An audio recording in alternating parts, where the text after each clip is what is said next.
이야기를 드리고자 합니다. 제목은 열흘 만에 끝내는 초등수학이고요. 우리가 이제 초등학교 수학을 어떻게 새롭게 조금 접근할 수 있나 하는 아이디어를 잠깐 시간 동안 여러분들과 공유하고자 합니다. 저는 싱가포르 한국국제학교 교사이고요. 그리고 책을 2권을 발간을 한 작가이기도 합니다. 자, 여러분들 수학하면은 어떤 생각이 떠오르시나요? 아마 대부분 분들이 수학하면 굉장히 어렵다, 그리고 너무 딱딱하다, 차갑다 이런 생각을 많이 하실 겁니다. 맞습니다. 수학은 정말 어렵고요. 아마 대부분 사람들이 수학을 어렵게 생각할 거예요. 당연히 저도 수학이 어렵습니다. 그런데 지금 언론이나 뭐 유튜브 여러 군데서 여러분들께서 이런 단어들을 아마 보셨을 거예요. 숙보자, 수학 클리닉, 문송하다. 이런 이야기들은 우리가 수학을 잘 못하는 그런 아이들이나 그런 학생들을 칭하는 용어인데요. 사실 굉장히 부적절한 단어라고 저는 생각합니다. 우리가 수학을 못하는 학생들이 훨씬 더 많습니다, 실제로. 그런데 그 학생들을 숙부자로 몰아넣고, 또 한국에서는 교육청마다 수학 클리닉이라는 곳이 있어요. 아마 아시는 분들 아실 테지만 수학 클리닉은요, 숙보자들을 치료하는 곳입니다. 클리닉은 병원을 얘기하는데 수학을 못하는 게 병으로 취급하고 있습니다. 저는 상당히 부적절하다고 생각하고 아예 이런 용어조차 쓰지 말아야 된다고 보는 사람인데요. 한술 더 떠서 요즘엔 방송에서 문송하다라는 표현도 아마 들어보셨을 겁니다. 문송하다라는 이야기는 뭐죠? 예, 문과라서 수학을 못해서 죄송하다라는 이야기입니다. 수학이 참 얼마나 대단하면 이런 새로운 용어들을 만들어내면서까지 이렇게 사람들을 구분하는지 모르겠어요. 저는 싱가포르에 지금 3년째 살고 있는데요. 싱가포르에 오자마자 제가 제일 궁금한 수포자가 과연 싱가포르에도 있을까라는 의문이 들었고요. 그래서 사람들한테 물어봤습니다. 이곳에 로컬 학교에 있는 선생님들 그리고 학생들 물어봤는데요. 수포자라는 용어가 없었습니다. 더 조사를 해봤는데요. 수포자는 우리나라에만 있는 단어였습니다. 신기하게도 우리나라 국어사전에도 등재가 되어 있어요. 우리나라의 어떠한 사회문화적 요인도 한몫한다고 보는데요. 피사라는 시험이 있습니다. 피사는요, 전 세계 OECD 국가 대상으로 이 수학하고 과학 그리고 읽기 능력을 테스트하는 그런 시험인데요. 항상 우리나라는 수학 점수는 굉장히 높습니다. 그런데 흥미와 자신감에 대한 그런 항목에 대해서는 거의 최하위를 기록하고 있습니다. 굉장히 이상하죠. 이 부분에 대해서는 제가 조금 이따 또 말씀을 드리도록 하겠습니다. 근데 저는 누구나 즐길 수 있는 그런 따뜻한 수학에 대해서 치열하게 고민을 한 다음에 그 이야기들을 하나둘씩 글로 엮어나가기 시작했습니다. 그래서 제가 내린 결론은 모든 답은 초등학교 수학 공부 습관에 있다라는 그런 생각이 들고 제가 책을 또 집필을 하게 된 겁니다. 자, 그래서 제가 작년에 첫 번째 책을 집필을 했어요. 인생도 미분이 될까요인데요. 이거는 초등수학 관련된 이야기는 아니고 수학 전반적인 이야기입니다. 그래서 작년에 이 책을 발간하고서 한국에 있는 독자로부터 많은 어떤 호응을 받았고요. 지금 이제 이 책 덕분에 또 출판사랑 연결이 돼가지고 열흘 만에 끄는 초등수학이라는 책도 이제 곧 나옵니다. 그래서 다음 주에 아마 서점에서 확인하실 수 있을 겁니다. 이 책은 어떠한 내용을 담고 있냐면 제가 이제 오늘 여러분들과 공유할 내용도 이 책에 있는 내용들 위주로 아마 말씀을 드릴 건데요.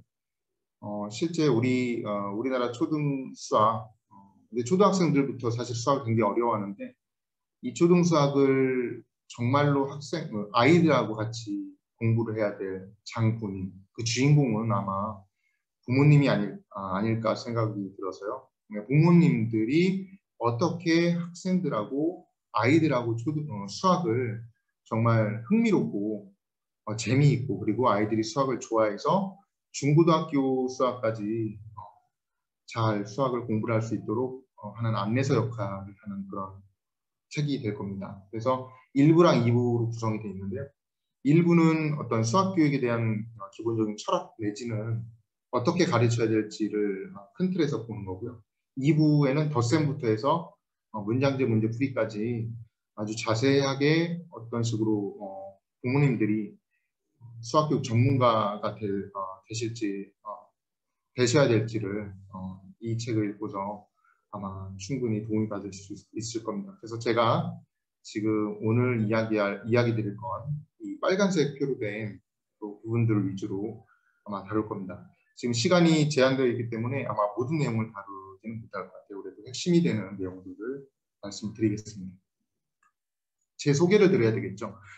저는 아까 국장님께서 소개를 해드렸듯이 싱가포르 한국국제학교의 중고등부 교사입니다. 그리고 한국교원대학교를 졸업을 했고요.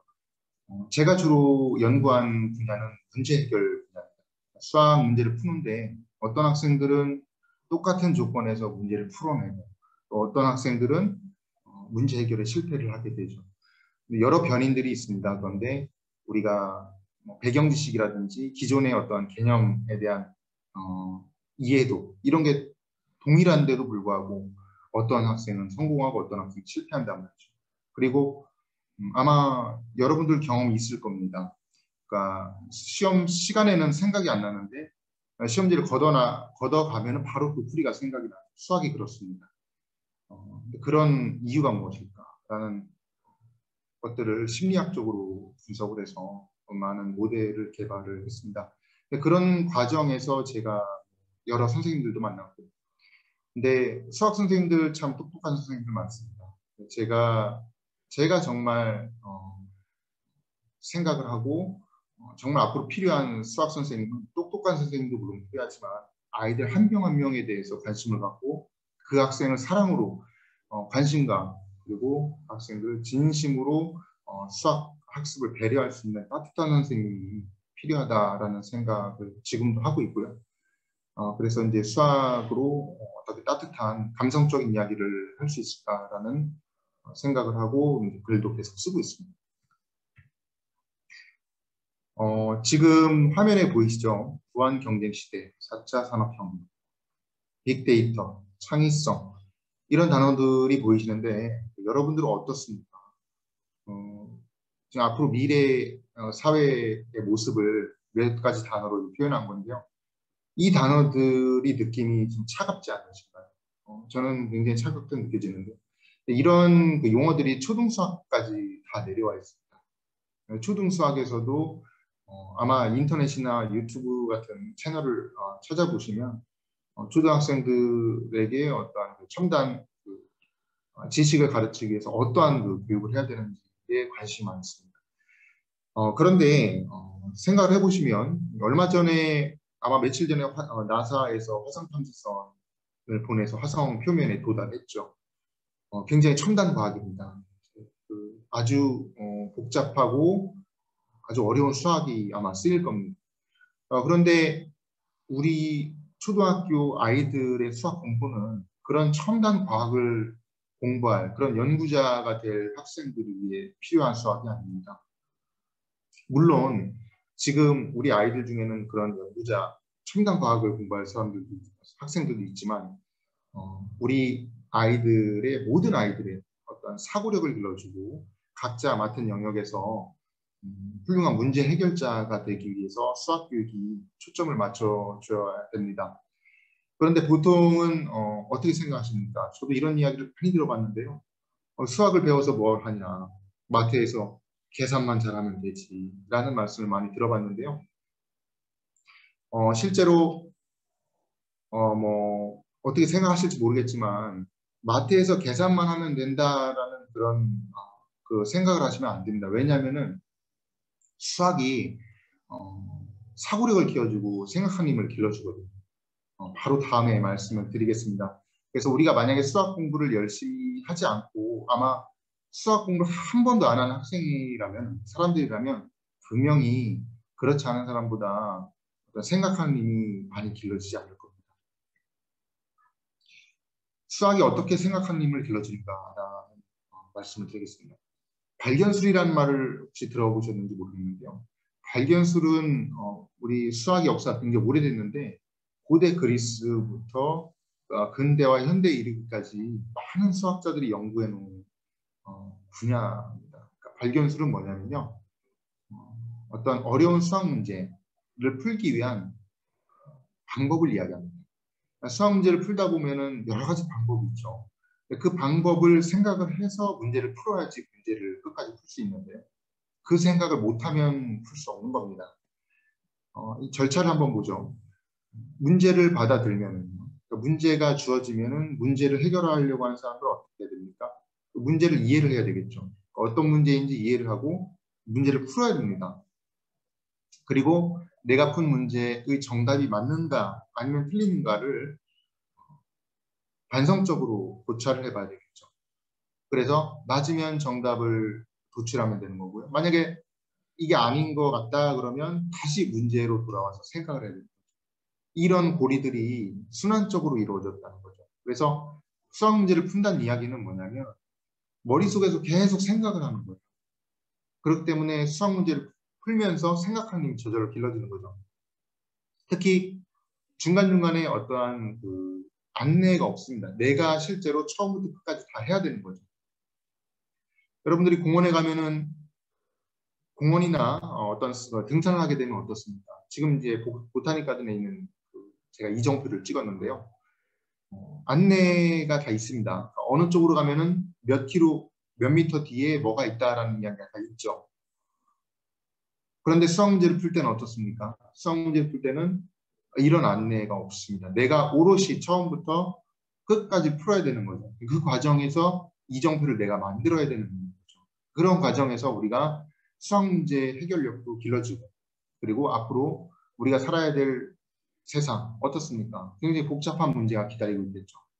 그런 문제를 해결하려면 당연히 내가 계획을 세우고 중간중간에 얼만큼 진행이 됐다, 얼만큼 남았다라는 것을 스스로 생각을 해야 되는 거죠. 그런 과정을 수학 공부를 통해서 그런 어떤 능력을 기를 수 있다라는 이야기입니다.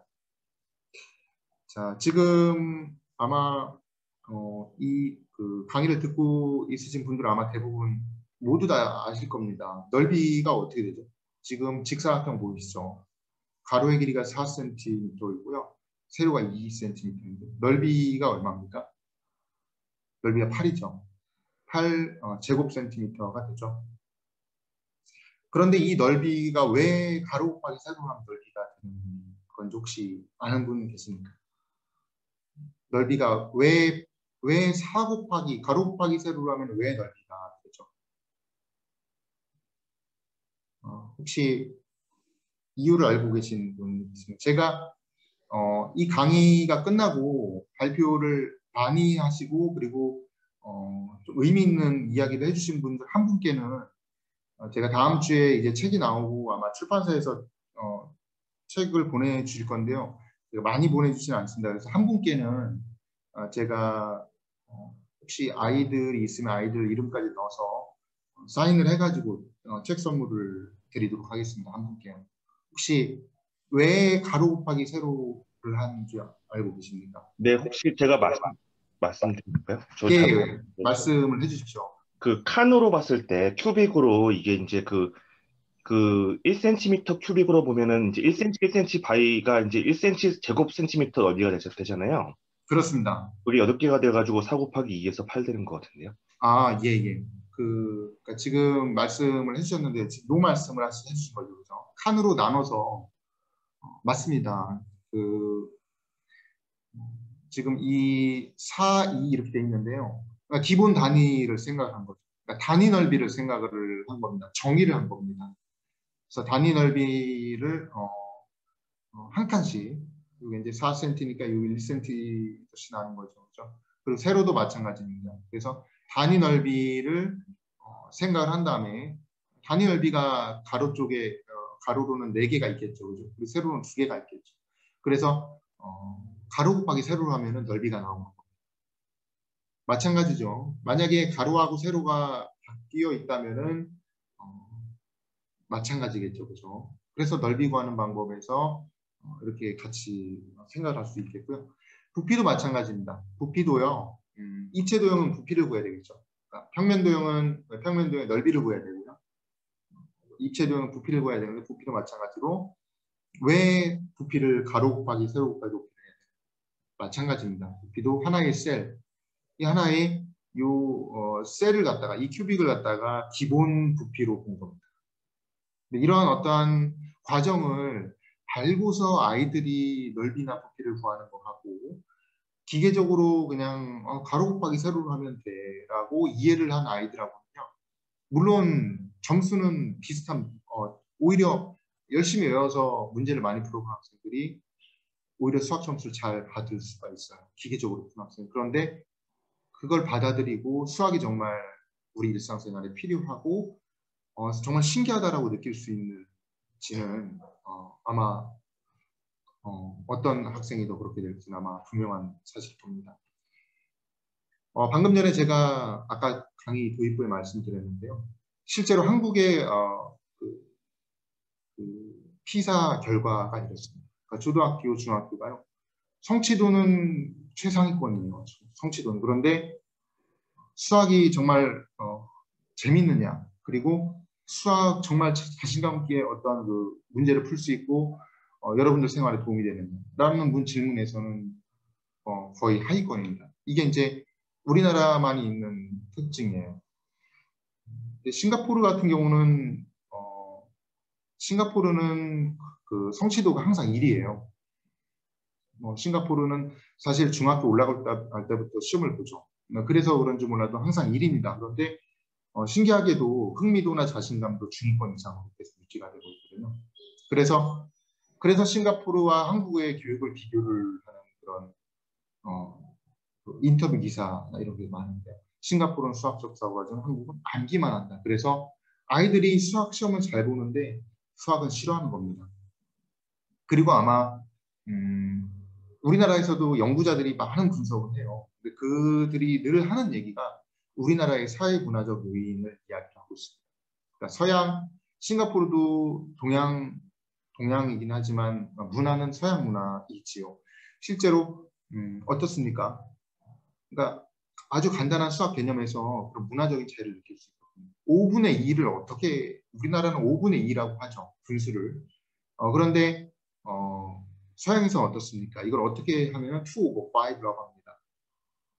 주소도 마찬가지죠. 주소도 우리나라 같은 경우 뭐 서울특별시 무슨 구 무슨 동 어디 아파트 몇 동 몇 호 이렇게 이야기를 하는데 싱가포르는 그렇지 않죠. 번지 수가 바로 먼저 나오죠.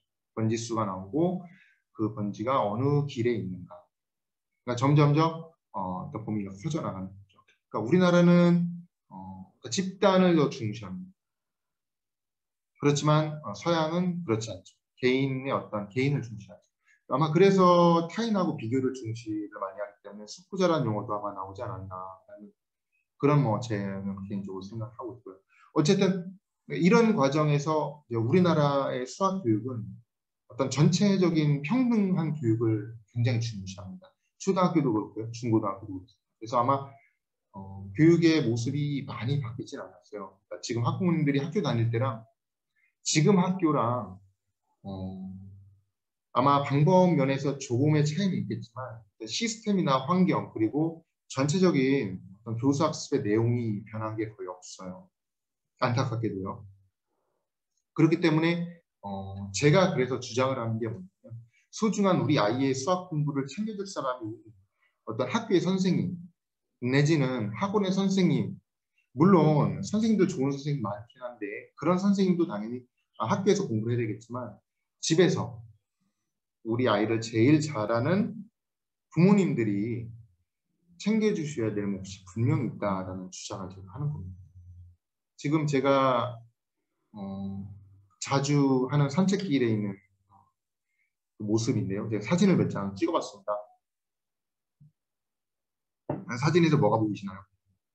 가장 먼저 보이는 게 나무들이죠. 싱가포르는 이제 열대 적도 지방에 있기 때문에 나무들이 상당히 울창하고 키도 큽니다. 여기는 이제 제가 근무하고 있는 우리 스키스 정문인데요. 나무들이 굉장히 많고요. 아주 자연환경으로 둘러싸여서 참 좋습니다. 근데 이런 나무들이 어떻습니까? 저는 항상 나무들을 보면서 우리 인간들을 생각합니다. 특히 제가 교사니까 하나하나 나무들을 보면서 우리 아이들을 생각하는데요. 나무들의 모습이 다 다릅니다. 키도 다르고요. 잎사귀의 모양도 다 다릅니다. 작은 나무도 있고 큰 나무도 있고, 어떤 나무들은 물을 한 달에 한 번씩 가끔 줘야 되는 나무도 있고 매일 물을 줘야 되는 나무들도 있죠. 근데 이 나무들이 하나의 숲이 되는 거죠. 숲에는 잡목이 없죠. 그러니까 모두 다 소중한 하나의 나무, 다 개성이 있는 존재입니다. 우리 교실, 학교도 마찬가지예요. 우리 아이들이 한 명 한 명이 다 소중한 존재예요. 그리고 다 나름대로 개성이 있습니다. 어떤 아이들은 수학을 잘하는 아이도 있고 어떤 아이들은 수학을 못하지만 다른 걸 잘하는 아이들. 이런 모든 아이들이 한 교실에 있고 수학 시간에 이 아이들을 다 지도를 해야 된다는 이야기죠. 근데 그런 과정에서 어떻습니까? 누가 과연 우리 아이들을 수학 공부를 챙겨줄 수가 있을까요? 한 학급의 아이들이 20명, 30명 있습니다. 그리고 정책을 만드는 교육부나 교육청 굉장히 일이 많습니다. 우리 아이들 한 명 한 명 소중한 나무 하나하나를 돌볼 여유가 없이 굉장히 바쁜 분들입니다. 수학 교수님들도 마찬가지예요. 연구를 하시냐고 굉장히 바쁩니다. 학교 선생님, 물론 좋은 선생님들인데 정해진 시간에 그리고 일주일에 몇 번 들어있지 않은 시간에 우리 아이들하고 공부할 수 있는 물리적인 시간이 부족합니다. 학원 선생님 어떻습니까? 학원 선생님들은 마찬가지로 우리 아이들에게 그런 따뜻한 수학 이야기를 할 여유가 별로 없고 문제풀이, 빼곡하게 문제로 가르치는 학습지 풀이를 아마 주로만 하실 겁니다. 그래서 저는 누구도 제치할 수 부모 역할이 있다라는 주장을 하는 거고요. 특히 부모님들이 뭐를 중요시 하셔야 되냐면 초등학교 시절에 습관이 정말 중요합니다. 습관. 그러니까 수학 공부를 한 문제라도 더 푸는 것보다는요. 어떻게 수학 공부를 잘하고 문제풀이를 할 때 어떤 식으로 수학에 접근을 하는지를 잘 유념해서 보십시오. 그리고 수학 공부를 절대 학교나 학원 그리고 어떤 온라인 학습 매체에 전적으로 맡기지 마세요. 그러니까 거기서 어떠한 수학 공부를 직접 보시기 바랍니다. 문제로만 가득 찬 학습지를 기계적으로 풀다 오는지 살펴보셔야 됩니다. 과연 의미를 알고서 수학 공부를 하는지 직접 챙겨주셔야 됩니다.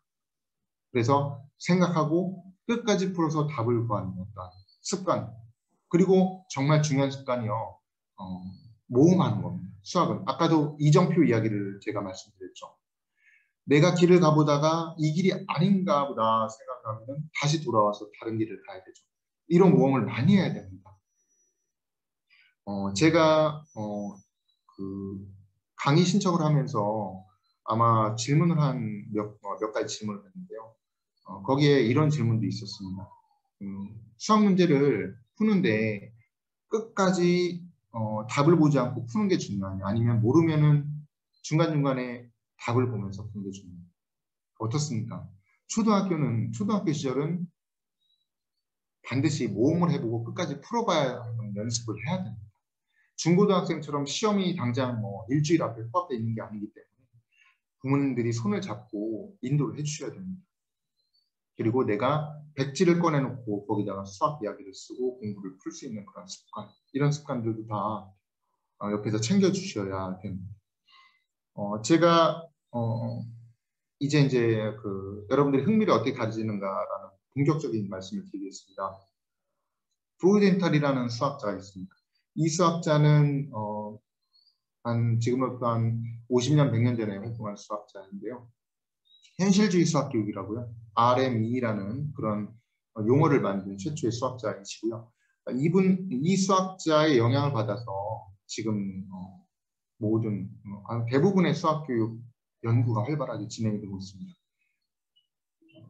도식으로 표현하면 간단합니다. 우리 항상 수학의 세계랑 현실 세계가 있는데 수학의 세계는 어떠한 식으로든 현실 세계를 반영을 하게 되는 것.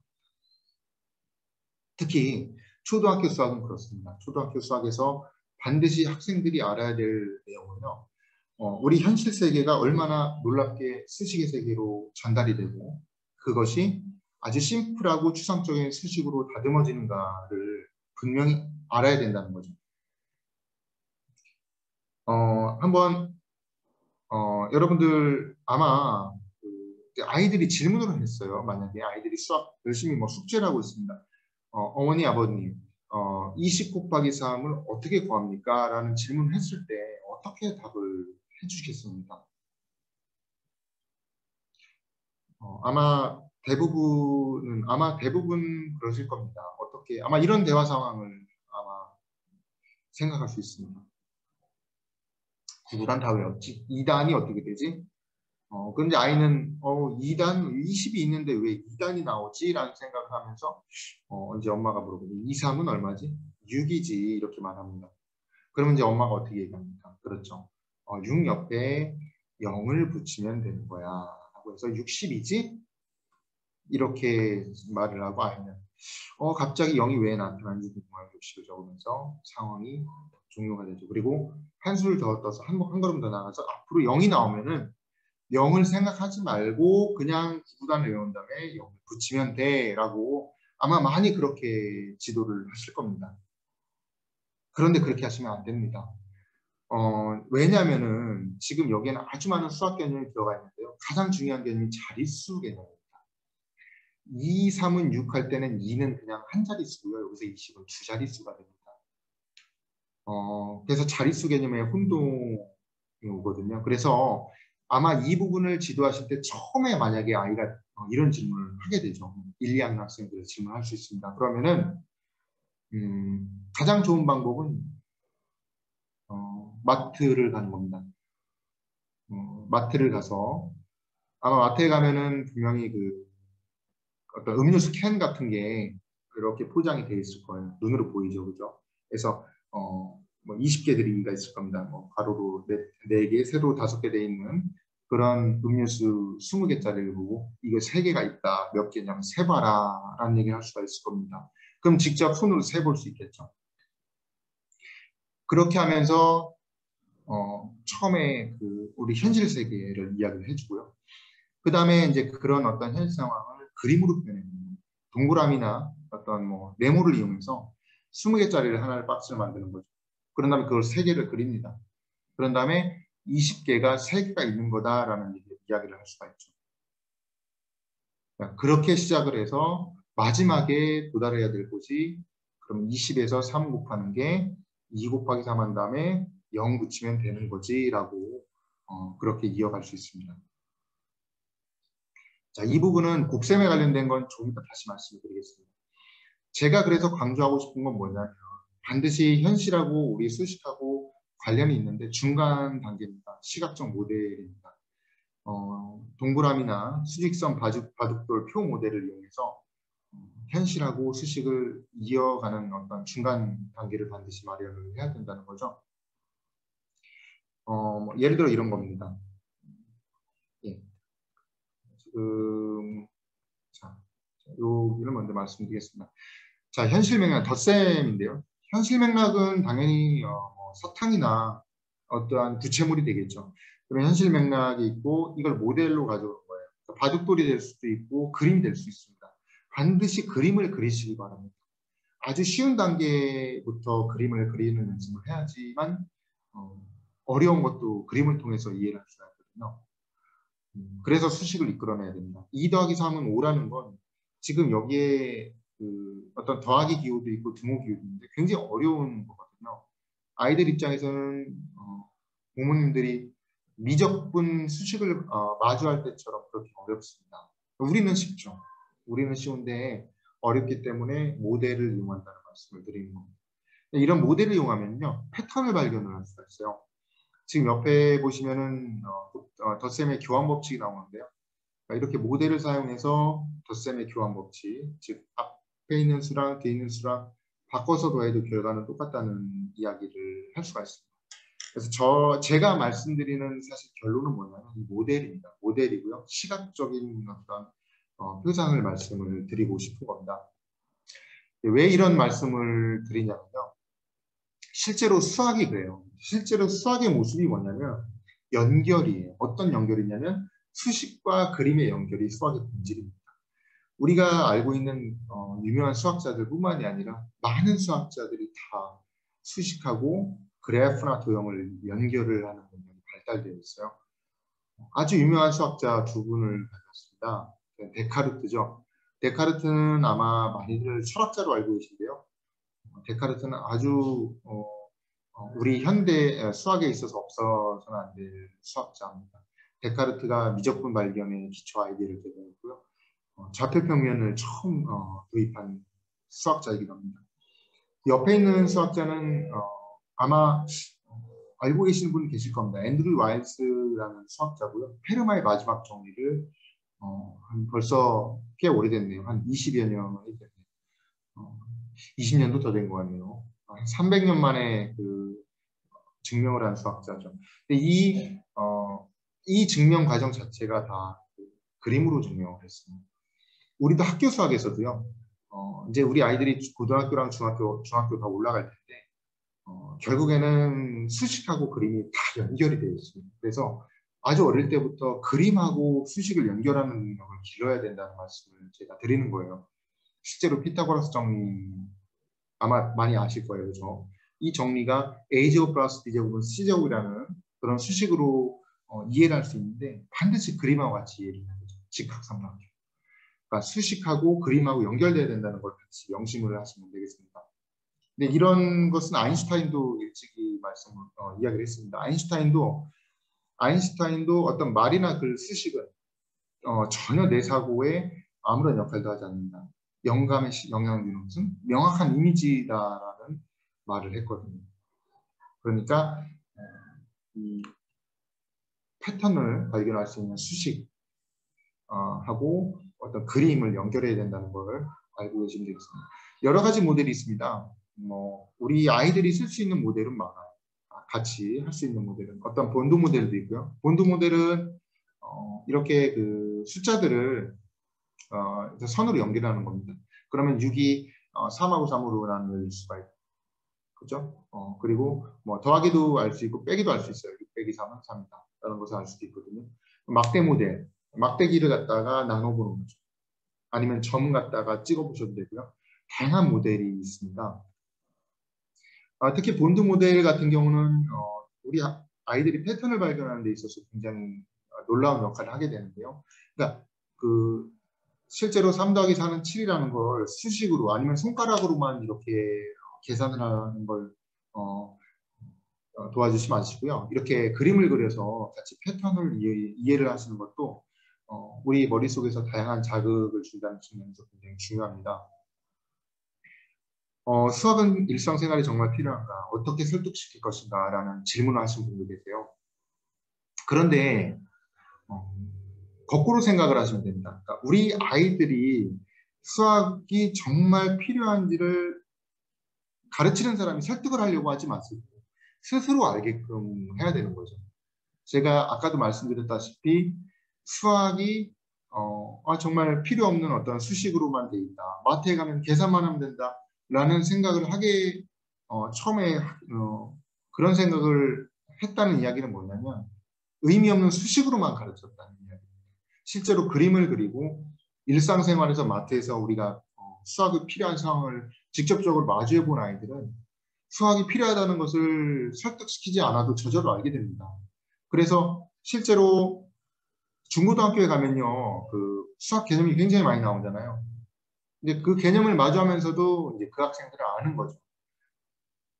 어릴 때부터 부모와 같이 수학이 정말 필요하고 정말 현실 세계의 모델 갖다가 차근차근 공부한 아이들은 지금 내가 중고등학교에서 어려운 수학을 배우고 미적분학을 배우는 과정에서도 이게 실생활에서 분명히 어딘가 연관이 된다는 것을 생각을 하고 그걸 끊임없이 생각한다는 이야기죠. 정말 산더미 같이 많이 쌓여 있습니다. 중고등학교 올라오면. 그런 과정에서 빛을 발휘하는 건 초등학교 때의 공부 습관이 된다는 거죠. 곱셈 아까 이제 말씀을 드렸는데요. 그러니까 최종적으로 어떤 2 곱하기 3은 6이다라는 곱셈 수식을 처음부터 이야기할 게 아니라 그림을 통해서 배열을 해보고 묶어보고 이게 몇 개씩 몇 묶음이다라는 걸 생각을 한 다음에 도입을 해야 된다는 말이 됩니다. 지금 절대 늦지 않았습니다. 초등학교 아마 지금 이 저학년 이야기인데요. 지금 이제 곱셈이 2학년 때 곱셈 부구가 나오죠. 그런데 3학년, 4학년 정도의 학생들이라도 다시 가르쳐 줄 수가 있습니다. 초등수학은 내용이 많지 않기 때문에요. 충분히 어머님, 아버님들하고 다시 공부를 다시 할 수 있습니다. 그러니까 내가 2, 3은 6이라는 것을 그냥 앵무새처럼 구구단을 외워가지고서 이해를 한 학생들은요, 이런 어떤 과정을 다시 반복을 해주시기 바랍니다. 하루에 아마 그 수학 공부에 하루에 한 20분이나 30분 정도만 투자를 하시면 되거든요. 우리 아이들보다 소중한 존재가 어디 있습니까? 직장의 동료들이나 일도 소중하시지만 일찍 퇴근하셔서 아이들하고 한 2, 30분 정도만 수학 같이 공부하시면은 아마 훨씬 더 우리 아이들이 나중에 공부를 중고등학교에서 열심히 잘 할 수 있지 않을까 생각이 들어요. 왜냐하면 또 중고등학생이 되면은 부모님들이랑 공부를 잘 안 하려고 하잖아요. 친구들이나 학교 도서관 같은 데서 공부를 하지. 그러니까 실제로 아마 부모님하고 같이 공부할 수 있는 시간은 아마 초등학교 시절이 전부일 것이 아닐까라는 생각이 듭니다. 수학이 어려운 이유 중에 하나가 이제 수식 때문에 그렇습니다. 지금 수식이 어려워서 수학이 어려운 거죠. 일상 용어가 아닙니다. 그러니까 예를 들어서 우리가 뭐 중국의 수도는 어디이냐라는 학습을 할 때, 사회 공부를 할 때는 어떻습니까? 실제로 지도를 보여주고 여기가 중국의 베이징이 수도다라는 걸 이야기를 해주면 되는데요. 수학 공부는 그렇지가 않아요. 수학 공부는 아주 복잡한 추상적인 수식으로 되어 있기 때문에 그 수식에 익숙해져야 돼요. 지금 초등학생들이 가장 어렵다고 느껴지는 그런 수식 중에 하나가 뭐냐면요. 이건 수많은 연구 결과에서 나온 그런 내용인데요. 20일 나누기 6은 몫이 3이고 나머지가 3이다. 라는 기호를 이렇게 씁니다. 20일 나누기 6은 3.3으로 씁니다. 그런데 이게 등호의 왼쪽하고 오른쪽이 우리가 같다는 것만 알고 있는데 이런 기호를 모르잖아요. 그러니까 이런 기호가 약속이거든요. 그러니까 이런 약속을 모르니까 수학이 어려운 거거든요. 그래서 수학 공부를 방금 전에도 말씀드렸다시피 매일매일 시켜주시기 바랍니다. 하루에 2, 30분이면 충분합니다. 특히 우리가 이제 그 망각이라고 하죠. 공부한 내용은요. 하루가 지나고 이틀이 지나잖아요. 그러면 거의 한 3분의 1은 머릿속에서 사라진다고 보시면 돼요. 우리 아이들하고요. 공부를 어떤 새로운 개념을 공부를 하면은 지금 에빙하우스의 망각곡선이라고 지금 옆에 그래프가 나와 있죠. 하루가 지나면 3분의 1만 기억이. 그렇기 때문에 이제 이거를 극복할 수 있는 건 뭐냐면 매일매일 공부를 하는 겁니다. 매일매일 공부를 하고 복습을 해주면은 그 기억에 계속 남아있게 되는 거죠. 우리 장기 기억이라고 하거든요. 장기 기억은 우리가 오랫동안 지식이 누적돼서 머릿속에 탁 남아있는 거거든요. 예를 들어서 뭐 어떻습니까? 그 사람의 이름, 아니면 가족의 이름이라는 것은 금방 알죠. 그런데 다른 사람의 가족 이름을 한 번 들어서 뭐 며칠 지나 까먹죠. 왜냐하면 계속 우리가 반복해서 그거를 불렀다는 거죠. 아마 여러분들 예를 들어서 한 2, 3일 전에 점심 식사 뭐를 드셨는지 아마 기억이 잘 안 나실 겁니다. 왜냐하면은 2, 3일 전에 먹은 내 점심 식사는 별로 중요한 정보가 아니라서 금방 까먹게 되는 거죠. 그런데 이걸 다시 기억을 하려면 어떻습니까? 계속 생각을 해야 되는 거죠. 자, 문장제 문제 말씀을 드리겠습니다. 문장제 문제라는 것은 뭐냐면 제가 시간이 지금 많이 갔는데요. 제가 조금 요약을 해서 말씀을 드리겠습니다. 문장제 문제 풀이 이제 우리 아이들 수학 공부도 그렇고 아마 많은 학부모님들이 관심이 있으신 부분일 거라고 제가 생각이 들고요. 제가 쓴 책의 마지막 부분 2장은 이 문장제 문제에 어떻게 접근할까를 자세히 적어놨는데요. 문장제 문제는 말 그대로 그렇습니다. 지금 이제 문제가 똑같은 상황을 제가 5개의 문제를 만들었는데요. 한번 읽어보시겠어요? 잠깐 시간을 조금 드릴 테니까요. 한번 읽어보십시오.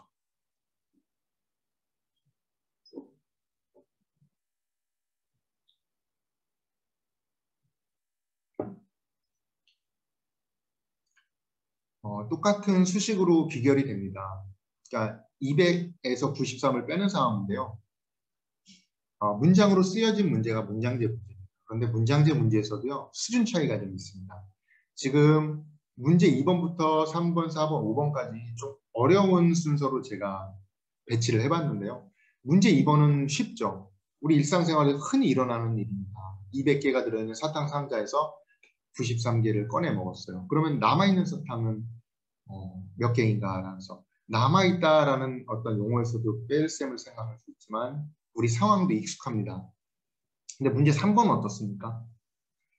200쪽 분량을 써야 되는데 93쪽까지 썼어요. 그럼 앞으로 몇 쪽을 더 써야 될까요? 라는 질문에서 여기서 학생들이 이 문제를 어려워합니다. 왜냐하면 책을 읽는다는 생각을 하지 쓴다는 생각은 잘 안 하죠. 그러니까 학생의 어떤 배경 지식 관련된 문제들이고요. 그 다음에 몇 쪽을 더 써야 하나요? 라는 거에서 덧셈을 생각할 수도 있습니다. 학생들이. 4번은 어떻습니까? 어렵습니다. 왜냐하면 정부라는 용어도 알아야 되고요. 그 다음에 인공우수라는 용어도 알아야 됩니다. 공원을 조성한다는 이야기도 알아야 되죠. 그러니까 기본적으로 어떤 그 이해력, 문장을 읽고 이해하는 능력도 필요한 겁니다. 문제 5번은 더더욱 그렇죠. 배축 5종이라는 이야기가 나오고 텃밭이라는 이야기도 나옵니다. 이런 어떠한 문장을 해석할 수 있는 능력이 기본이 되어야 된다는 거죠. 자, 그게 첫 번째입니다. 그 다음은 뭐냐면은 이 상황을 반드시 모델로 그림으로 나타내야 된다는 말씀을 드립니다. 자, 지금 이렇게 말씀드리죠. 일단은 문장을 보고 문제를 이해해서 수식을 이끌어내야 되는데요. 문장을 보시고서 문제를 이해하는 과정에서 그림이나 표를 그려야 됩니다. 그러니까 문제를 이해하기 위해서 그림을 그리는 측면도 있고요. 그 다음에 수식을 이끌어내기 위해서 그림이나 표를 이용해야 되는 경우가 있습니다. 그러니까 어쨌든 모델이 항상 필요하다는 이야기를 할 수가 있습니다. 문제 4번 같이 싱가포르 정부 같이 이런 문제가 당연한 거죠. 그렇죠? 전체 공원에서 인공호수를 그립니다. 그러면은 내가 초록색 부분에 있는 넓이를 충분히 구할 수 있는 거죠. 자, 그래서 이제 왜 문장제 문제인가라는 말씀을 드리면요. 앞으로의 미래 교육의 패러다임은요. 우리가 단순히 수식을 갖다가 단순한 문제를 푸는 그런 문제가 앞으로 미래 교육의 대세가 되지는 않고요. 이제 앞으로는 어떤 실생활 맥락을 가져와서 이거를 내가 프로젝트 형식으로 우리 그 모두먼들 같이 푸는 그런 수학 교육의 패러다임이 그쪽으로 변하고 있습니다. 그래서 우리 실제로 중고등학교에서 문이과가 폐지가 됐습니다. 그래서 우리가 아주 넓고 깊은 어떤 그 세상, 어떻습니까? 이게 복잡한 세상이죠. 이 세상에서 문제 해결자로서 성공하기 위해서는 어떻습니까? 우리가 문장제 문제를 풀면서 대비할 수 있다는 얘기죠. 그러니까 수학 문제라고 풀지 마시고 앞으로 맞닥뜨릴 세상에서 어떤 아이디어를 얻게 될 수 있는 그런 과정이다라는 생각을 하면은 정말 고마운 겁니다. 문장제 문제를 푼다는 게. 그래서 제가 실제로 제 이제 첫 번째 그 인생도 미분될까라는 책이 고돈의 아침 편지라고 한국에서 그 고돈 씨가 보내주는 편지에 몇 차례 소개가 됐었는데요. 실제로 우리가 이제 수학 문제를 풀면서 풀리지 않다가 어느 순간 실마리가 풀리는 경우가 있거든요. 제가 이제 지금 이제 시간 관계상 말씀을 자세히는 못 드리겠는데요. 혹시 창의성 교육에 관심이 많으신 분들이 많을 거예요. 그러니까 우리 아이들이 조금 이제 영재죠. 그러니까 수학을 잘하는 학생들이 어떻게 하면 더 잘할 수 있을까라는 영재 교육이나 창의성 교육에서 최근에 화두가 되고 있는 게 뭐냐면요. 바로 모델이에요. 여기서도요. 그러니까 갑자기 문제가 풀리는 거거든요.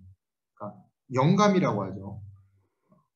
아주 놀라운 발명은 다 그런 영감이 있었다고 하죠. 근데 그런 영감이 어떻게 머릿속에서 번쩍이는 영감이 어떻게 떠오르느냐라는 연구를 많이 하는데요. 심리학자나 교육학자들이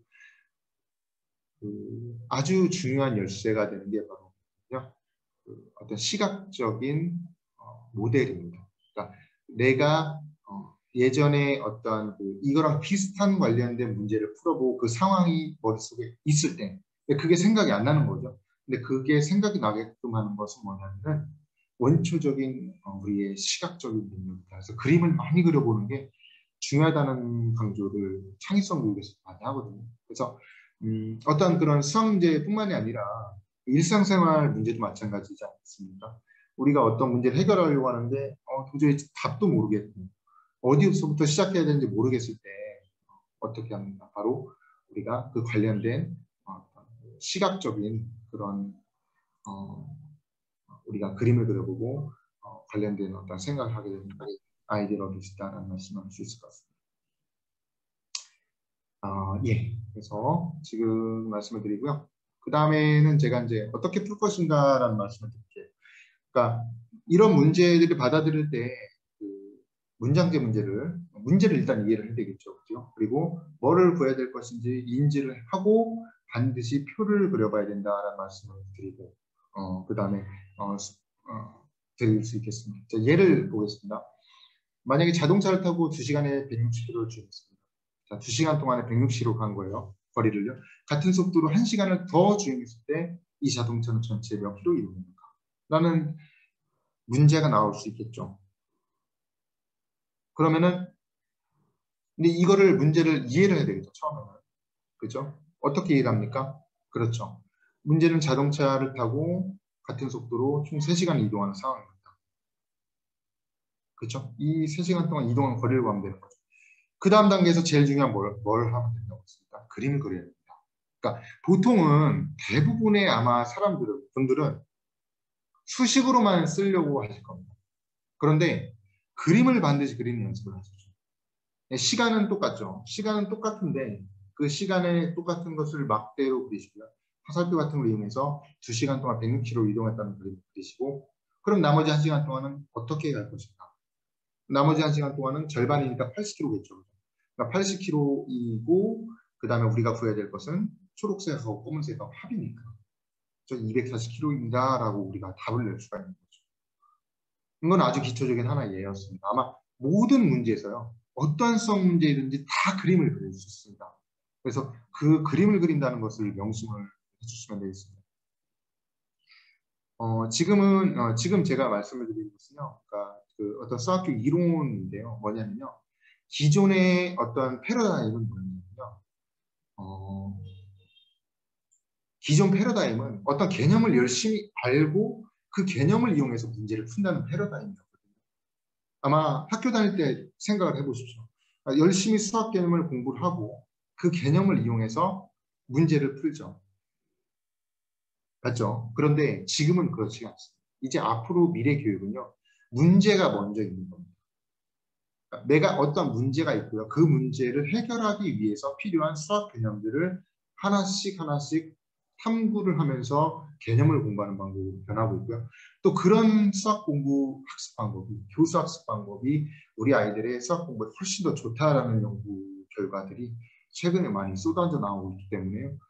그러니까 여러분들도 우리 아이들을 지도하실 때 어떤 수학 개념을 열심히 가르쳐주고 거기에 딸린 문제를 하실 게 아니라요.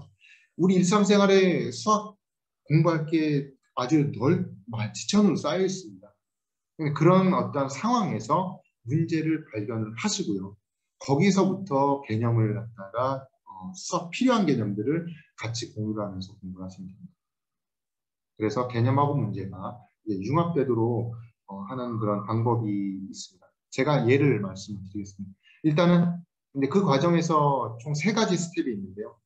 아마 강의가 끝나면 혹시 잊으실 수도 있으니까 메모를 간단하게 해주셔도 뭐냐면 3가지 스텝을 잘 기억을 하세요. 탐색, 궁리, 반성입니다. 탐색은 뭐냐면요. 우리 일상생활에서 문제를 발견하는 거예요. 자, 어떤 상황이 있어요. 내가 예를 들어서 어떤 상황이 주어지면 마트에 간다거나 아니면 내가 오늘 어떤 만들기를 한다는 그런 상황이 있을 수 있죠. 그렇죠? 그런 과정에서 어떤 수학 개념이 이용될 수 있을지 발견하는 거예요. 그 다음에 그 발견한 그 문제를 해결하기 위해서 그 개념들을 적용하는 뒷리 과정이고요. 근데 가장 중요한 과정이 사실 반성입니다. 반성. 그러니까 이런 내가 해결한 과정이 과연 우리가 처음 생각한 거랑 맞는지를 계속 돌아가면서 그러니까 순환적으로 이렇게 공부를 과정이에요. 예를 들어 보겠습니다. 한번 문제를 읽어보시겠어요? 휴가를 가기 위해서 호텔 객실을 예약할 수가 있죠. 요즘에는 뭐 코로나 때문에 많이 휴가를 못 가시지만 앞으로도 가실 일이 있으시면은 예약을 할 때는 한번 같이 예약을 해보세요. 우리 아이들하고. 호텔이 예를 들어서 9층까지 있고 한 층에 8개 있을 수도 있다. 이거는 좀 단순하시는 겁니다. 근데 2층에 있는 2개랑 6층에 3개 계시는 예약이 돼 있어요. 그러면 우리가 몇 개를 선택할 수 있는 아주 이거는 굉장히 단순한 일이죠. 그러니까 이런 것을 생각을 하고요. 공유를 한번 해보는 겁니다. 아이들하고. 그런 다음에 반드시 제가 뭐라고 그랬죠? 그림을 그려보라는 말씀을 드렸죠. 그림을 그리는 겁니다. 그림은 무조건 그려야 됩니다. 정말로. 그림을 그리셔서요. 내가 각 층에 있는 그림하고 사각형으로 그리시면 되죠. 그렇죠? 직사각형 모델을 가져오셔서 2층에 2개랑 6층에 3개를 다른 색으로 칠한 다음에 이제 문제를 푸는 거죠. 그렇죠? 전체적으로 한 층에 8개씩 있고 9층까지 있으니까 8, 9, 72지. 그죠? 그래서 곱셈 개념이 나오고요. 그 다음에 그 중에서 6층에 있는 것 3개, 2층에 2개를 빼는 뺄셈 개념도 나옵니다.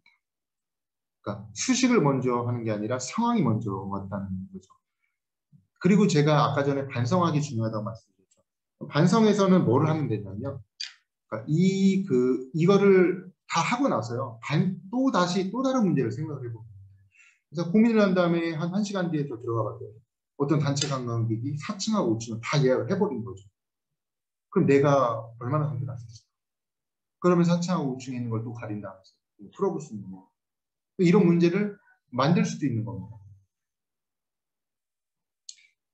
문제를 만드는 게 어렵다고 생각하시나요? 제가 이거는 얼마 전에 제가 이사를 했거든요. 이사를 하는 과정에서 집에 있는 책들을 썼습니다. 책이 많은 건 아닌데요. 그럼에도 이런 끈으로 묶어야 될 책들이 굉장히 많더라고요. 그래서 우리 아이들하고 이 끈으로 묶으면서 수학을 생각을 했습니다. 예를 들어서 끈이 옆에 있는 끈처럼 굉장히 아주 길게 하나의 끈으로 되어 있는 걸 가위로 잘라야 되지 않습니까? 근데 얼마씩 잘라야 될까라는 생각을 하는 겁니다. 왜냐하면 그냥 눈대중으로 자르게 되면은 나중에 끈이 모자르거나 많이 남을 수가 있잖아요. 그래서 이걸 하려면은 어떻게 해야 되느냐?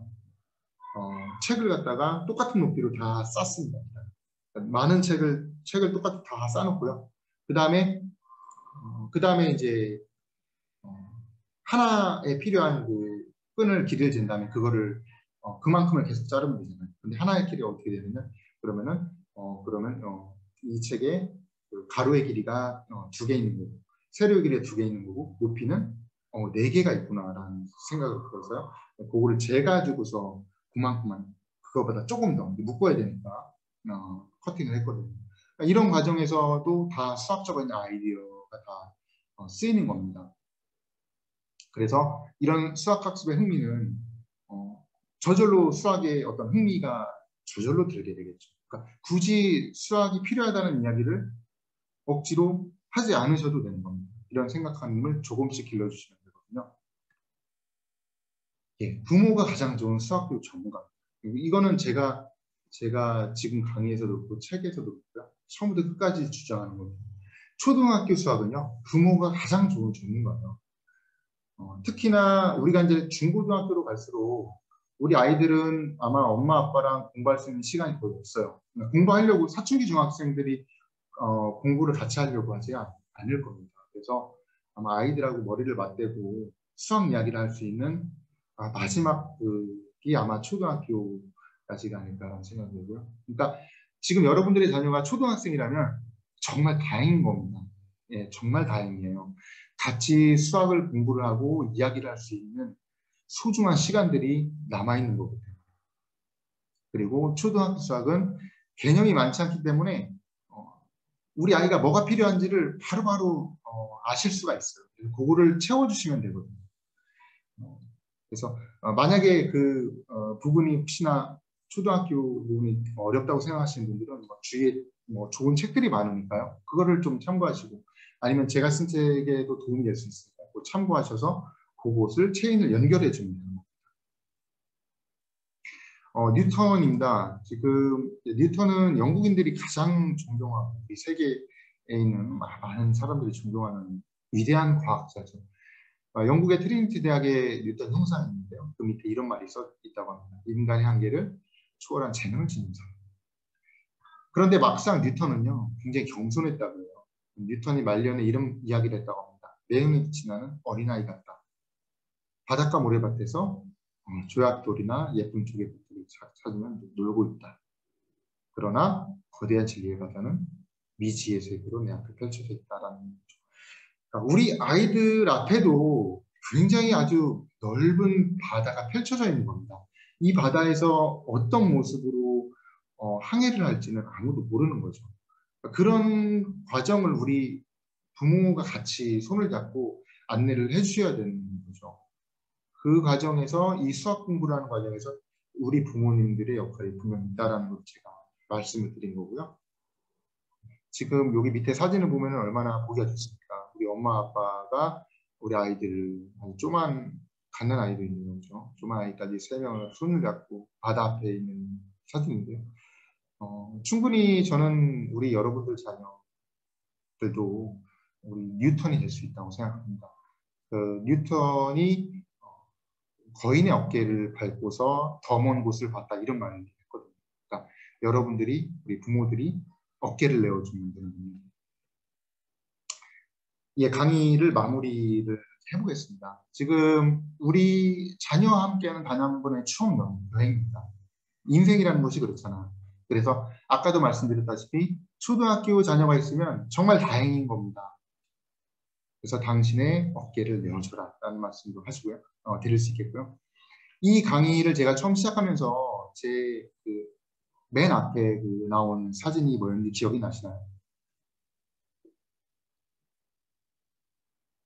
맞습니다. 인터스텔라의 한 장면이었습니다. 인터스텔라라는 영화를 보셨죠? 아버지가 우리 인류를 구원하기 위해서 먼 행성을 떠나죠. 블랙홀을 통해서 아주 먼 우주 끝으로 갑니다. 근데 우주 끝에서 만난 게 뭡니까? 그렇죠. 출발한 그 딸하고 소중한 추억이 담겨있는 밤이었습니다. 거기서 그 딸하고 만나게 되죠. 그러니까 우리도 마찬가지예요. 시공간을 초월해서 우리 아이들하고 같이 만날 수 있는 그런 방법. 아마 우리가 책을 보고 같이 수학 공부를 하는 방법이 아닐까 생각해요. 특히 실제로 인터스텔라에서도 어떻게 만났냐면 책을 떨어뜨리면서 만났죠. 모스보호를 통해서 대화를 했습니다. 그래서 정답은 책에 있을 것 같습니다. 그래서 같이 자녀와 함께 책을 보시면서 인생 여행을 한번 같이 멋지게 하시는 건 어떨까라는 생각이 들고요. 그리고 교육이라는 것은 열심히 노력을 하는 것도 중요하지만 시스템이나 환경을 바꾸는 것도 중요하죠. 그래서 하루에 30분씩만 아이들하고 공부를 할 수 있는 그런 환경을 만드시고요. 우리가 이제 항상 변화를 하죠. 우리가 자전도 하고 공전도 합니다. 똑같은 곳에 우리가 있지 않아요. 항상 변화를 하는 과정에서 어떻게 하면은 우리가 이제 자녀와 함께 수학 공부를 할 수 있을지를 지금 여러분들과 이야기를 한 겁니다. 주역이라는 책을 아시나요? 주역이 정치는 책으로 알고 계신데요. 주역은 우리 변화와 우주의 어떤 자연현상을 담은 철학서인데요. 그 마지막 주역의 메시지가 뭐냐면요. 화수미제라고요. 실수가 동반된 미완을 얘기를 하고 있어요. 그러니까 우리가 교육에는 사실 끝이 없습니다. 그러니까 정답이 없습니다. 그러니까 내가 여기까지 정말 잘 가르쳤다고 생각을 하고 마침표를 찍었다고 하더라도요. 그게 완성된 게 아니라 계속 우리가 가다듬고 계속 수정을 하고 계속 해야 되는 게 교육입니다. 그래서 완성이라고 생각을 하지 마시고 꾸준히 작은 어떠한 완성을 계속 하신다고 생각하시면서 우리 아이들하고 같이 수학 공부를 하시기 바랍니다. 제가 그래서 써놓은 책이 이제 인쇄기를 막 통과하고 있어요. 지금 지난주에 마감을 해서 지금 인쇄소에서 제작하고 있습니다. 푸른 들녘이라는 좋은 출판사에서 지금 인쇄를 하고 있고요. 인쇄 작업에 있고요. 다음 주 월요일 이후에 구입이 가능해요. 그래서 이 책은 지금 서울대학교 수학교육과의 교수님 교수님이라든지 이제 한국교원대학 교수님 그리고 싱가포르의 NIE의 교수님도 읽어보시고 굉장히 좋은 어떤 새로운 접근이다. 그리고 부모 교육에 있어서 꼭 필요한 책이다라고 이렇게 추천을 해주셨거든요. 그래서 혹시 관심 있으신 분들은 다음 주 월요일 이후에 구입을 하실 수 있으세요. 그래서 요거를 참고를 드리고요. 네, 강의를 한 1시간 정도 지났는데요. 들어주신 모든 분들께 감사드리고요. 여러분들의 소중한 자녀들과 인생 여행이 행복과 보람으로 가득 차기를 진심으로 바라겠습니다. 혹시 질문이 있으시면 개인적으로 질의응답 시간을 잠깐 가질 텐데 거기서 질문해 주시고 만약에 또 못다한 질문이 있으면 이메일로 그 질문해 주시면요. 제가 생각해 본 다음에 바로 답을 해드리도록 하겠습니다. 강의 들어주셔서 감사합니다.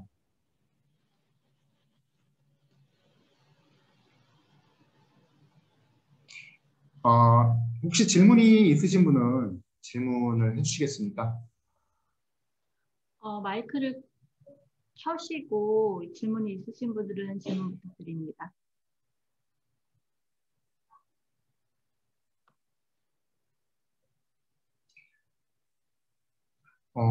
잠깐 부연해서 말씀을 드리면요.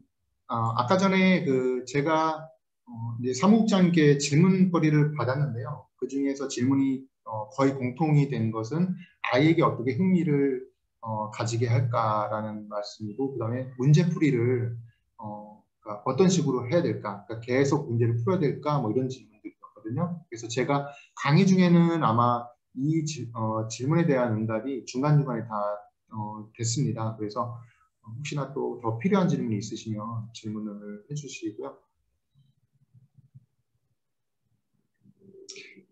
그리고 아까 전에 넓이 구할 때 말씀해 주신 아버님 계시잖아요. 그 아버님은 그 채팅창으로 간단하게 연락처 같은 것을 남겨주시면요. 제가 책이 나오면 연락을 드린 다음에 책을 보내드리도록 하겠습니다.